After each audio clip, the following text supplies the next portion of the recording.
इतना बहुत ही शानदार मतलब साइकिल एक औषधि है, एक नई चीज बताई।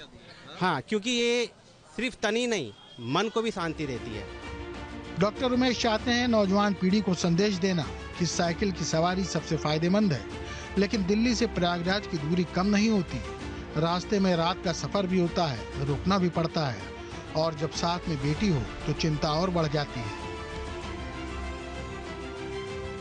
बड़े हम बिल्कुल बिंदास होते हुए हम दोनों आए हैं। इवन कभी कभी हमें रात भी हो जाती थी, जैसे एक दो बार एक दो जगह तो हमें रात में भी स्टे करना पड़ा। नॉर्मली हम साइकिल जो है 5 बजे तक चलाते हैं, लेकिन उस दिन हमें थोड़ा सा लंबा डिस्टेंस कवर करना था, क्योंकि हमें रहने की व्यवस्था भी करनी थी। वो एक बड़ा शानदार, कोई डर नहीं, नो फियर, नो ट्रैवल, सब कुछ ठीक।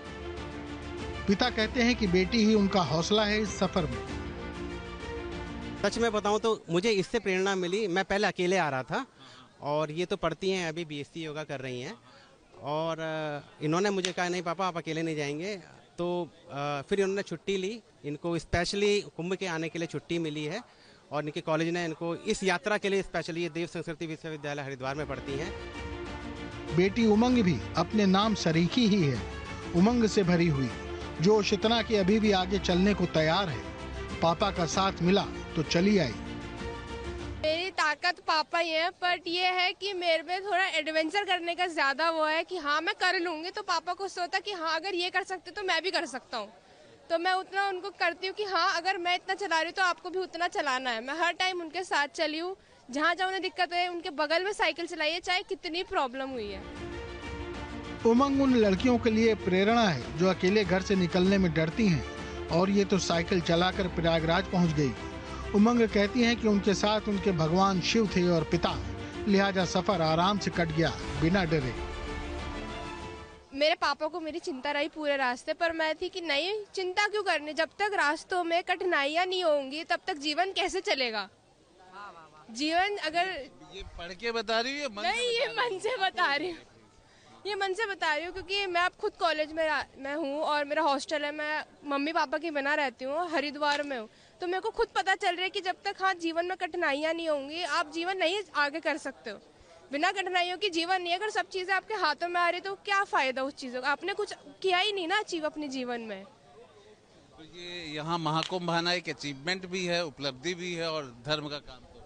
हाँ, महादेव ने बुलाया था तो मन बना और आ गई। बस पूरे रास्ते मेरे साथ महादेव थे और पापा थे, बस इसी के मैं आई हूँ। नहीं तो बीच बीच में मेरे को इतनी थकान हो रही थी, मैं थक गई थी, मन नहीं था साइकिल चलाने का, बस ये था कि पापा चला रहे हैं मैं भी चला रही हूँ, पहुँचना है। सोमवार को पिता पुत्री को फिर साइकिल से चलना है दिल्ली की ओर, बिना डर बिना थकान के, क्योंकि उमंग के साथ उनके पिता ही नहीं, सृष्टि के रचयिता परमपिता भगवान शंकर भी हैं। उमंग जी हैं और इनके पिता डॉक्टर उमेश, दोनों ही को अगर ध्यान से सुने तो इस महाकुंभ के बहुत सारे ये समाधान लेके चल रहे हैं। जिस जाम को लेकर के पूरा प्रयागराज परेशान है, अगर वो साइकिल का रास्ता ले ले तो शायद ये जाम से समाधान मिल जाएगा। और अगर इनका कहना है साइकिल एक औषधि है, निश्चित तौर पर अगर साइकिल आप चलाते हैं तो आपका स्वास्थ्य अच्छा रहेगा। और तीसरी इनकी अपनी उपलब्धि, इनका अपना जागरूकता कि दिल्ली से चल करके यहाँ महाकुंभ नगर और इस महाकुंभ तक पहुँचे हैं, लोगों को जागरूक कर रहे हैं। वीडियो जर्नलिस्ट सैफुल हसन के साथ आलोक पांडे, न्यूज स्टेट, महाकुंभ।